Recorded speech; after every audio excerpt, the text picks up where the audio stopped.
ہمارے کردار ان کو متاثر کریں، وہ ہمارے کردار کو متاثر کریں. This is in fact the clash of cultures, not the clash of civilizations. میں نے بار بار آپ سے کہا کہ میرا نٹشل یہ ہے کہ غور کر لیے کہ ہمارے ایمان میں کوئی کمی ہے، ہماری شناخت میں کمی ہے. ہم مسلمانوں کی طرح نہیں ہیں. I swear on my honor، میں تو امریکہ میں بھی گیا، جس شخص کے ساتھ بیٹھا بھی وہ نالائق بھی متجسس ہو کے تو مسلمان ہوا. مجھے نہیں سمجھ آتی کہ اگر آپ تلاش علم میں جاتے، آپ اچھے علم کے مالک ہوتے، آپ اپنے اچھے اخلاق و کردار کے مالک ہوتے. Why to abuse that Pakistan is such and such? Why not think کہ ہمارے وہ لوگ جو پیچھے ہیں، وہ آپ نے دیکھا ہی ہوگا کہ زمین ان بد کرداروں کی یا ان کی بد اخلاقیوں سے بھری ہوئی ہے، زمین ان کے ہر نقائص سے بھری ہوئی ہے. This is us who are responsible for the disgrace of Islam. اسلام نے ہمیں غیر معزز نہیں کیا، ہم نے اسلام پر توہین کے اب سائے کیے ہوئے ہیں. ایک ہی تو چائے ہے خوبصورت پیالی، انتہائی مزیدار تازہ ارل گرے کی، اور بڑی خوبصورت سے پیالی میں پڑی ہوئی، تو کون اسے پیے گا؟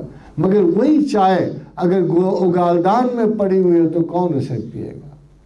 ہم تو وہ ہیں، اسلام میں کی خوبیاں کم نہیں ہیں. It's the most beautiful religion, the best of the metaphysical religion, the topmost ideological religion. دنیا میں کوئی تصور اس کے برابر نہیں آتا. کوئی کانٹ اور ہیگل اور برگسان کا فلسفہ اس کے پاسنگ نہیں چھوتا.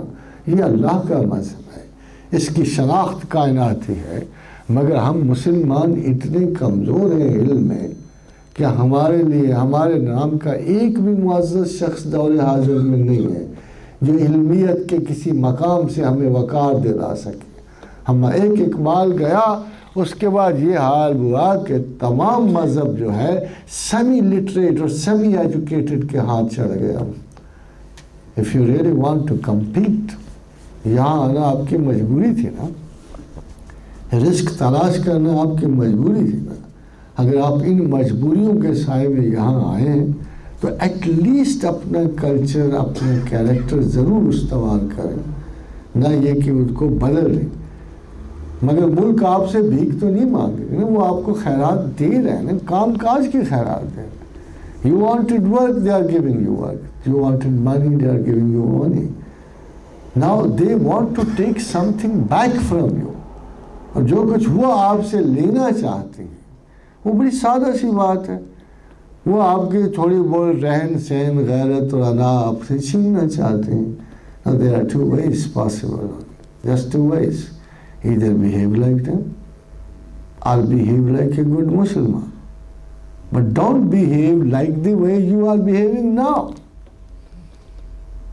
وَمَا عَلَيْنَا إِلَّا الْبَلَاغُ.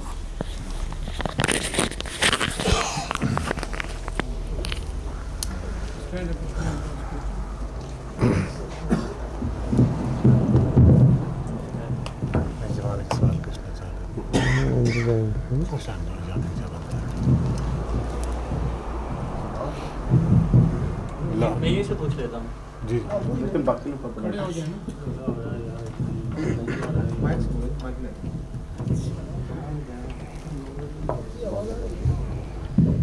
السلام علیکم. آپ نے اپنی گفتگو میں ذکر کیا تھا صوفیاء کا.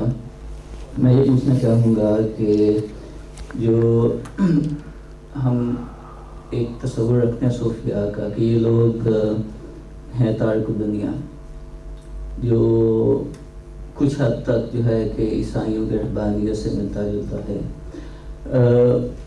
اس کا شاید ہم دیکھتے ہیں کہ نبی پاک صلی اللہ علیہ وسلم کی زندگی میں جب تک انہیں نبوت کا منصب نہیں ملا تھا، نبی صلی اللہ علیہ وسلم بھی اپنی رب کی تلاش میں تزکیہ نفس کے لیے یا کن وجوہات کی بنیاد پہ وہ جو ہے کہ غار حرا میں جا کے تشریف رکھتے تھے. لیکن جو ہی انہیں نبوت کا منصب عطا کیا گیا، ان کی ساری توجہ جو تھی وہ دنیا میں رہ کے انسان کو انسانیت سکھانے پہ آ گئی۔ میں یہ پوچھنا چاہوں گا کہ کیا آج کے دور میں ایک جو جج ہے جو 17ویں گریڈ کی 10-15 ہزار کی تنخواہ میں بیٹھ کے لوگوں کو انصاف دیتا ہے، جبکہ اس کے ساتھ والے لوگ جو ہیں کہ وہ کروڑوں میں یا اربوں میں کھیل رہے ہوتے ہیں، کیا وہ کسی تارک دنیا صوفی سے کم ہے؟ یا کوئی تھانے دار جو آج کے دور میں بھی 5-7 ہزار کی نوکری پہ اعتماد کرتا ہے، کیا وہ کسی صوفی سے کم ہے؟ یا دوسرے لفظوں میں اقبال کے اس شعر کی تشریح کر دیجئے جس میں وہ کہتے ہیں کہ خدا کے عاشق تو ہیں ہزاروں، بندوں میں پھرتے ہیں مارے مارے، میں اس کا بندہ بنوں گا جس کو خدا کے بندوں سے پیار ہوگا۔ شکریہ۔ نماز کا ٹائم کیا ہے؟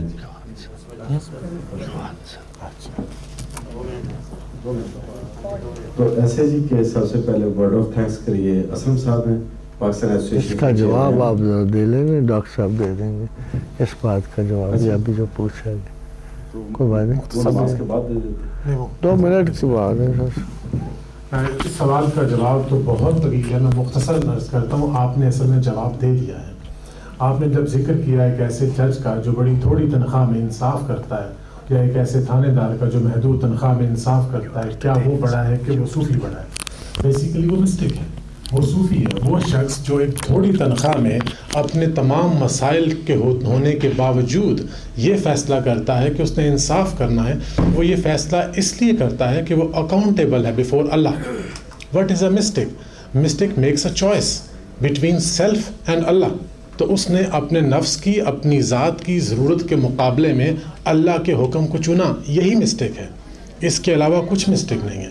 اگر آپ تارک دنیا ہونے کو مسٹک سمجھتے ہیں تو اسلام میں کوئی رہبانیت نہیں، اسلام میں کوئی ترک دنیا نہیں، اسلام تو اعتدال کا مذہب ہے، اس میں دین و دنیا ساتھ چلتے ہیں، دونوں حقوق بیک وقت پورے ہوتے ہیں۔ آپ مطمئن ہوگے نا کہ حضور نے جو کیا اپنی ارلی لائف میں، وہ ایک ایسا طرز تفکر تھا جس میں وہ غور کر رہے تھے، سوچ رہے تھے اور ایک عمل سے گزر رہے تھے۔ جہاں تک تزکیہ نفس کا کام ہے تو سارے اس سے گزرتے ہیں، آپ بھی اپنی زندگی میں گزرے ہیں اور شاید گزر بھی رہے ہیں، تو اس ساری کیفیت سے سارے انسان گزرتے ہیں اور ایک صوفی بھی گزرتا ہے۔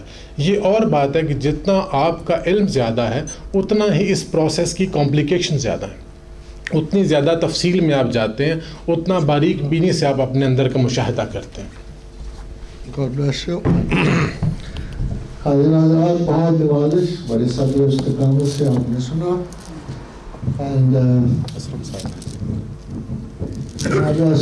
شاید اسلم صاحب پاکستان ایسوسیشن کے چیئرمین ہیں، تو ان سے درخواست ہے کہ وہ ورڈ آف تھینکس کیے۔ بسم اللہ الرحمن الرحیم۔ In the name of Allah, the Beneficent, the Merciful. خواتین و حضرات، پروفیسر رفیق اختر صاحب، میرے خیال میں اپنی زندگی میں اتنا جو انہوں نے لیکچر دیا ہے، بہترین لیکچر نہیں سنا۔ میں اس سے پہلے کہ ان کا شکریہ ادا کروں، ہمارے اس سینٹر میں آئے، اور میں انشاءاللہ حجاز صاحب اور باقی ساتھی جو ہیں، شامی صاحب، انہوں نے اس تقریب کا انتظام کیا، اور آپ لوگ یہاں شکایت ہے، بہت شکر ہوں۔ انشاءاللہ ہم کوشش کریں گے کہ اس سینٹر میں، یہ پاکستان کمیونٹی سینٹر ہے، یا ہم پھر دوبارہ تشریف لائیں اور ایک لیکچر کا انتظام کریں گے جو انشاءاللہ ایک صحیح لیکچر ہوگا، جس میں بہت سے لوگوں کو انشاءاللہ مدد کریں گے۔ دوستو، میرے خیال میں پروفیسر صاحب جو میسج دینا چاہتے تھے وہ یہی تھا کہ میں یہ سمجھتا ہوں، شاید آپ میرے ساتھ اتفاق کریں، لیکن میں سمجھتا ہوں کہ پروفیسر صاحب ضرور کریں گے کہ Islam is not a religion, it is a revolution to the mankind for all the time. 2-3 سوال یہاں ہوئے اور میں خود ڈپریس ہوا۔ میں سمجھتا ہوں کہ 5 million Muslims almost living in this country, we better not be shy away. We are the silent force in this country. It is, professor یہی بتا رہے تھے، میں پراؤڈ ہوں کہ انہوں نے ایک ہمیں رستہ بتایا ہے کہ اٹ از our duty کہ خدا سے ڈرتے ہوئے نہیں، خدا سے پیار کرتے ہوئے اس کی بات کریں، اور اپنے اسلام پہ رہیں اور اسلام پہ لوگوں کو لانے کی کوشش کریں. یہ چیزیں جو کوشچن ریز ہوئے تھے وہ کوشچن میرے خیال میں they are mean nothing to us if we do what Islam tells us to do. And یہ ہماری ڈیوٹی بنتی ہے کہ ہم اس ملک میں رہتے ہوئے یہ کوشش کریں جیسے کہ ڈاکٹر صاحب نے فرمایا. آپ لوگوں کا بہت بہت شکریہ اور انشاءاللہ ایسے ہی ڈاکٹر صاحب آپ کا بہت بہت شکریہ.